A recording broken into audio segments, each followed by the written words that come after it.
And so we're back to one of those episodes where the music and the movie are the same because the soundtrack to Superfly by Curtis Mayfield is, to me, one of, if not the best soundtracks ever. And I'm not just talking Blaxploitation, I'm talking movie soundtracks, period, all genres. Came out in 1972 with the movie, of course, with on Curtum Records, which is a record label. Curtis Mayfield and Eddie Thomas, I think his name was, had their own record label. So this came out on the label. And man, from the get go in the movie, with again, how I said the first 10 minutes of the movie is better than most movies, the entire thing. The first 10 minutes of the movie, we get three songs from the soundtrack. And so, Curtis Mayfield, man, just soul, pure soul.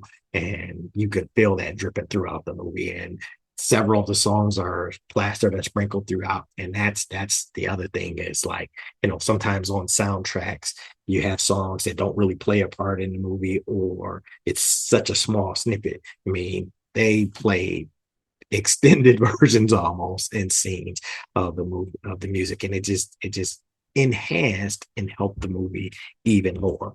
Um, Curtis made, I mean, the soundtrack in and of itself has been sampled numerous times by various hip hop artists and not hip hop artists. I mean, if I ran down the list, this is just some that I know of that I kind of knew songs that I was like, yeah, that was from Superfly, that was from Freddie's Dead and all that. But you got Snoop Dogg, Eminem, J. Cole, Ice-T, Busta Rhymes, UGK, Ludacris, Diggable Planets, Detroit's Most Wanted, Ghetto Boys, Audio 2, Nelly, and a whole bunch more. That's the hip hop. And outside of hip hop R&B vein, you had Mary J. Blige, Erica Badu, and then even Victoria Beckham, which kind of blew me away. So former Spice Girl Victoria Beckham sampled one of the songs off of this.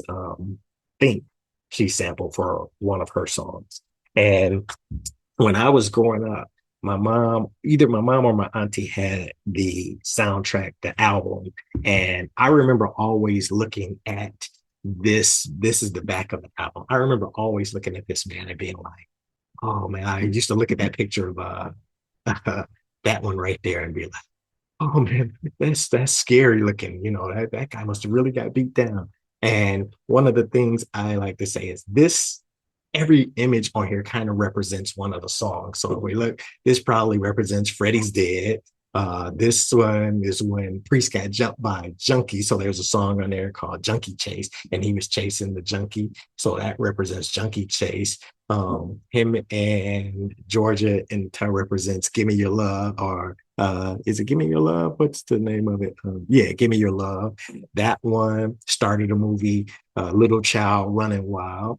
I would probably say this one represents, yeah, I would say if I looked at the name, this probably represents No Thing on Me. This is uh, Pusher Man. Well, no, this is, well, this probably doesn't represent the name of one of the songs. It just would have been, yeah, probably Superfly, even though that's not a character's name. And then I left this for last because this guy right here, his name is Casey. In the credits, there is like when you look at who's in the movie, there was a part in the credits that says introducing Casey. Like, who the heck is Casey? And it turns out that Casey was a real pimp in Harlem. And where he comes into play is the scene I showed you where Priest driving the ride, the customized Eldorado, the Cadillac, the L Dog.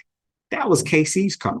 And what happened is, I guess someone affiliated with the movie, I don't know if it was producer Sig Shore himself, but someone affiliated with the movie saw his ride and asked if they could use it for the movie. So he wound up allowing them to use his car, wound up getting a part in the movie, playing a pimp. Just, I think he was in two scenes. One scene was in the club. Um, I think both scenes were in the club. One, two of his girls were fighting and he picked them up around. And then one, he had like a brief, short conversation with Priest. But that was very interesting to me, man, is that. And so when I look at that, I'm like, wow. And it made me also think of um, if I take you back to the first episode where we talked about the Mac at the beginning of the Mac, there was the movie of, or there was the little piece that said "In Memory of a Man, Frank Ward." We talked about Frank Ward being a real pimp in Oakland and how him and his brother got into the movie The Mac. Now, Casey didn't get killed or anything like Frank Ward did, but again, just interesting that a true real pimp got put into this movie. All right. But again, one of, if not the best soundtrack ever. So